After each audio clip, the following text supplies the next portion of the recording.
আচলতে খাৰুফুলি বেচা এজন দোকানীক আনি পেলাই এতিয়া কংগ্ৰেছে কোনো পাৰ্টি আজি প্ৰদ্যুৎ বৰদলৈ ডাঙৰীয়া গুচি আহিল আজি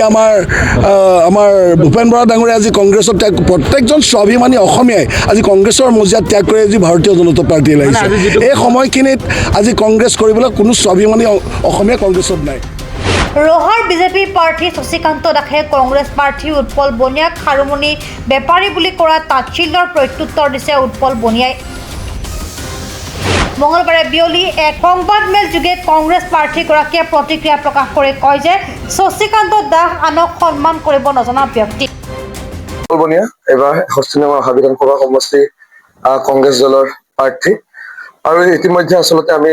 প্ৰচাৰ কাৰ্য শেষ কৰিলো বিভিন্ন ৰাইজৰ ওচৰত গলো চুবুৰীয়ে গলো পদূলিয়ে গলো দোকানে গলো সৰু ডাঙৰ বহুখিনি আমি মিটিং কৰিলো ৰেলী দিলো আৰু আমি তাৰ যিখিনি আমাৰ ক'বলগীয়া বিষয় কেইটামান আছে সেই বিষয়টো লৈ পেলাই আমি কম আচলতে এইকেইটা দিনত আচলতে বহু ক্ষেত্ৰতে মই যিহেতু এখন ঘৰৰ পৰা ডাঙৰ দীঘল হৈছো আৰু মোৰ আমাৰ গোটেই গাঁওখন আচলতে ৰন্থলী গাঁও অসমীয়া গহনাৰ কাৰণে বিখ্যাত আৰু এই ৰন্থলী গাঁওখন আচলতে বিখ্যাত কৰিবৰ কাৰণে মই সকলোবোৰ আচলতে এয়াৰক্ৰাফ্ট ইঞ্জিনিয়াৰ চাকৰি ত্যাগ কৰি মই সেই আমাৰ যিটো পূৰ্ববৰ্ষত বৃত্তি আমি ললো আৰু সেই বৃত্তিটো লোৱাৰ লগে লগে ৰহা সমষ্টি আমাৰ বিশেষকৈ ৰন্থলী গাঁও প্ৰায়খিনি ল'ৰা ছোৱালী স্বাৱলম্বিতা দিশৰ ক্ষেত্ৰত আগবাঢ়িলে আৰু সেই সময়ত আমাৰ যিজন শশীকান্ত দাস ডাঙৰীয়া বিধায়ক মহোদয় আমাৰ এতিয়া বৰ্তমান বিজেপি দলৰ প্ৰাৰ্থী তেখেতে আচলতে আমাক খাৰুমণি বেপাৰীৰ লগত তুলনা কৰি আমাক সম্পূৰ্ণৰূপে আচলতে আমাৰ জাতিটোক আচলতে যিসকলে ব্যৱসায় বাণিজ্য কৰি ডাঙৰ দীঘল হৈছে যিসকলে আচলতে খাৰুমণি ব্যৱসায় কৰিছে যিসকলে মাছ মাংস দোকান দিছে যিসকলে আচলতে গেলামালৰ দোকান এখন দি পেলাই নিজৰ ঘৰখন আচলতে চলাই আছে যি সময়ত আচলতে ব্যৱসায় বাণিজ্যই মূল খুঁটি হিচাপে চৰকাৰে সিদ্ধান্ত কৰে সকলোৱে আচলতে ভাবে সেই সময়ত এজন বিধায়ক হৈও এনেকুৱা এটা উপলঙা আচলতে তেখেতে মন্তব্য আগবঢ়াইছে তাৰ কাৰণে আচলতে আমি ধিক্কাৰ দিছো আৰু তেখেতৰ আচলতে মোৰ নিজেও বেয়া লাগিছে যে তেখেত বিধায়ক হোৱা আচলতে কেনেকুৱা যোগ্যতা পালে আৰু যি সময়ত মানুহে ভাবে স্বাৱলম্বিতা দিশৰ ক্ষেত্ৰত আগবাঢ়ি যাওক ব্যৱসায়িক ক্ষেত্ৰখনত আগবাঢ়ি যাওক তেতিয়াহে আচলতে যুৱ প্ৰজন্ম আগবাঢ়ি যাব পাৰিব অসমৰ আয় বৃদ্ধি হব ভাৰতবৰ্ষৰ আয় বৃদ্ধি হব আচলতে তেখেতৰ সেইখিনিও আচলতে নাভাবিলে আচলতে সেইটো কাৰণে মোৰ নিজেই আচলতে বেয়া লাগিছে সমূহ ব্যৱসায় বাণিজ্যৰ লোকসকলে আচলতে কালিৰ পৰা আচলতে কল কৰিছে ফোন কৰিছে এইবোৰ কথাক লৈ আৰু একাংশই মোৰ আচলতে দিন ৰাত কষ্ট কৰি একাকাৰ কৰি পেলাই যি মই টকা পইচা ঘটিছিলো তাৰে এটা পৰিমাণ মই আমাৰ যিমানবোৰ ধৰ্মীয় অনুষ্ঠান সাংস্কৃতিক অনুষ্ঠানত যি পাওঁ আচলতে মই দি আহিছিলো কষ্ট সহকাৰে দি আহিছিলো সকলো ৰাইজৰ মাজত গৈ আছিলো আৰু সেইটোক লৈ আচলতে তেখেতে উপহাস কৰিছে উপলঙা কৰিছে বহুতে আৰু মোক উপলঙা কৰক সেইটো মই সহ্য কৰিম কিন্তু মোৰ সমাজখনক যিখিনিয়ে ধৰ্মীয় অনুষ্ঠান পাতে ৰাস ভাওনা পাতে যিখিনিয়ে ভাগৱত পাঠ পাতে সেই ধৰ্মীয় অনুষ্ঠানবোৰক আচলতে যিদৰে উপলঙা কৰিছে সেই সমাজখনক উপলঙা কৰিছে আচলতে সেইটো আচলতে গ্ৰহণযোগ্যতাৰ বিষয় নহয় আচলতে তেখেতে বিধায়ক হৈও এইখিনি আচলতে তেখেতৰ মান্যতা নাহিলে আৰু সেইটো কাৰণে মই আচৰিত ভাবিছো যে তেখেতে কি সমাজ সেৱা কৰিলে তেখেতে ৰাজনীতি কৰিলে নে তেখেতে সমাজ সেৱা কৰিলে সেইটোক লৈ পেলাই আচলতে মই নিজে আচৰিত হৈছো আৰু যি সময়ত গুণ্ডাগিৰি যি সময়ত চলিলে আপোনালোক সকলোৱে অৱগত হৈছে যে যি সময়ত গুণ্ডাগিৰি কৰি আমাৰ সকলো বহুতকে আচলতে শেষ কৰিবলৈ চেষ্টা কৰিছিলে মোক আচলতে ধ্বংস কৰিবলৈ চেষ্টা কৰিছিলে বহুত আপোনালোকে সকলো গোটেই ৰহাবাসীয়ে দেখিছে সেইখিনি মই বহলাই নকৰো আচলতে সেই গুণ্ডাগিৰি তেনেকুৱা ধৰণৰ কাৰ্যসূচী আচলতে আমি কোনো পৰ্যায়ে আচলতে গ্ৰহণযোগ্যতা নহয় আমি সমাজৰ কাৰণে কাম কৰিব আহিছো ৰহাবাসী ৰাইজৰ কাৰণে কাম কৰিব আহিছো আৰু ৰহাবাসী ৰাইজে ইতিমধ্যে সকলো স্বতঃস্ফূৰ্তভাৱে ওলাই আহিছে আৰু তেখেতৰ কাণ্ডৰ কাৰণে আচলতে বিজেপি কৰ্মীসকল আচলতে লাজ পাইছে আৰু হতাশাত ভুগিছে আৰু যিসকল ৰহাৰ ৰাইজে আচলতে হতাশাত ভুগিছে ৫টা বছৰে তেখেতে কি কাৰণে তেখেতে তেনেকুৱা এজন ব্যক্তিক ৰাখিলে এতিয়া আমি ৰহা সমষ্টিৰ কাৰণে ভৱিষ্যতৰ দিনত আমি কেনেকুৱা ধৰণৰ আমি কাৰ্যসূচী ৰাখিম কেনেকে আমি কাম কৰিম এতিয়া ৰহা টাউনখন একেবাৰে অনুন্নত হৈ আছে ৰহা টাউনখন আৰু ৰহা টাউনখনৰ ক্ষেত্ৰত আমি ড্ৰেইনিং চিষ্টেম আমি চাৰিওফালে ষ্ট্ৰীট লাইট সুন্দৰভাৱে আমি গিল দি পেলাই এটা সুন্দৰ এটা ব্যৱস্থাপনা কৰিবলৈ চেষ্টা কৰিম আৰু লগতে আমাৰ যিখিনি ৰহা টাউনৰ পিছফালে থকা যিখিনি আমাৰ মাটি আছে চৰকাৰী মাটি বা চৰকাৰী পুখুৰী আছে সেইখিনি সময় সাপেক্ষে সকলোৰে লগত কথা বতৰা পাতি আলোচনা মৰ্মে তাত আমি এটা যদি ক্ৰীড়া ক্ষেত্ৰ এখনলৈ ৰূপান্তৰ কৰিব পাৰো বা এখন মিনি ষ্টেডিয়ামে হওক বা যিখিনি আমি সকলো যিদৰে আমাৰ যুৱ প্ৰজন্ম আগবাঢ়ি যাব পাৰে এটা সাংস্কৃতিক প্ৰকল্প আচলতে ৰহাত বহুত দৰকাৰ হৈ আছে এই ক্ষেত্ৰত আচলতে মই গুৰুত্ব প্ৰদান কৰিম ফুলগুৰি যি ঢেৱা আমাৰ ভাৰতবৰ্ষৰ প্ৰথমখন কৃষক বিদ্ৰোহ আপোনালোকে দেখিছে তাৰ ৰাস্তা ঘাটৰ সমস্যা আছে তাৰ যিখন ভাৰতবৰ্ষৰ ভিতৰতে সেই তেতিয়া দিনত কছাৰী ৰজা দিনতে সেই সময়তে আচলতে সাপ্তাহিক বজাৰখন আচলতে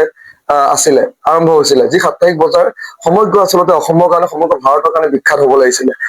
আৰু সেই কৃষক বিদ্ৰোহ যি জালিয়ানাবাগ যিদৰে সুন্দৰ কৰি তুলিছিলে সম্পূৰ্ণৰূপে দেখাইছিলে আৰু কেনেদৰে ব্ৰিটিছে আক্ৰমণ কৰিছিলে আমি কৃষক বিদ্ৰোহক লৈ আমিও সেই সাপ্তাহিক বজাৰখনক লৈ আমি এটা নতুন প্ৰকল্প আমি আৰম্ভ কৰাৰ চিন্তা কৰিছো যি আমাৰ সৌন্দৰ্য বৰ্ধন কৰিব ৰহা সমষ্টি সৌন্দৰ্য বৰ্ধন কৰিব যিসকল শ্বহীদ আছে সেইসকলক যাতে আমি ভাৰতবৰ্ষৰ ভিতৰত পৃথিৱীৰ ভিতৰত আমি দেখাব পাৰো এইসকল শ্বহীদে যাতে আমাৰ কাৰণে আমাৰ অসমীয়াৰ কাৰণে আমাৰ ভাৰতবৰ্ষৰ কাৰণে নিজে প্ৰাণ আহুতি দিব লগা হৈছিলে সেই শ্বহীদসকলৰ আমি এটা স্মৃতি তোৰণ তেখেতসকলৰ প্ৰতিচ্ছবি আৰু তেখেতসকলক আমি VCD আকাৰে CD আকাৰে ফটো আকাৰে যদি আমি দেখাব পাৰো জালিয়ানবাগৰ নিচিনা এটা সুন্দৰ চিন্তা চৰ্চাই আচলতে আমি সেই কামখিনি আচলতে আমি হাতত লৈছো আমাৰ পৰিকল্পনা কৰিছো কেৱল মাত্ৰ ৰহাবাসী ৰাইজৰ আশীৰ্বাদ লাগে আৰু কৃষি ক্ষেত্ৰখনত যি আমাৰ সমস্যা আছে জলসিঞ্চনৰ যিটো পুনৰ ব্যৱহাৰ কৰিবলৈ আমি অত্যাধুনিক কৃষি প্ৰযুক্তিৰে বিজ্ঞান কৃষি ক্ষেত্ৰলৈ আমি ৰূপান্তৰকৰণত আমি এটা বিশেষ গুৰুত্ব জ্ঞাপন কৰিম বানপানী এটা ডাঙৰ সমস্যা যি বানপানী আচলতে মথাউৰি এটা সকলোতকৈ এটা ডাঙৰ সমস্যা গৰাখহনীয়া এটা ডাঙৰ সমস্যা প্ৰত্যেকটো মুহূৰ্ততে আচলতে ৰহা ৰাইজৰ লগত আমি আছিলো আৰু এই বানপানী ঠাই সমস্যা হওক বা আধুনিক প্ৰযুক্তিবিদ্যাৰে আমি যদি ঠাই মুক্তি কৰিব পাৰো সেই ক্ষেত্ৰত আমি এটা বিশেষ গুৰুত্ব প্ৰদান কৰিম যিহেতু এইমছ আমাৰ গুচি গ'ল 1000 বিঘা আমাৰ মাটি আছে সেই মাটিত আমি কেনেকে সূৰ্য উদ্যোগ আনিব পাৰো আমি কেনেকে যাতে তাত আমি এটা স্বাস্থ্য সেৱাৰ ক্ষেত্ৰত আমি গুৰুত্ব প্ৰদান কৰিব পাৰো সেই ক্ষেত্ৰত আমি গুৰুত্ব প্ৰদান কৰিম ৰহা বাৰেপুজীয়া লাওপানী কচুৱা সেই চিকিৎসালয়বিলাক 200 বিচনাযুক্ত চিকিৎসালয়লৈ উন্নীতকৰণৰ কাৰণে আমি চেষ্টা কৰিম ৰন্থলীক আমি 200 বিচনাযুক্তলৈ আমি চিন্তা কৰিম আৰু যুৱ সমাজৰ বাবে কৰ্মসংস্থাপনটো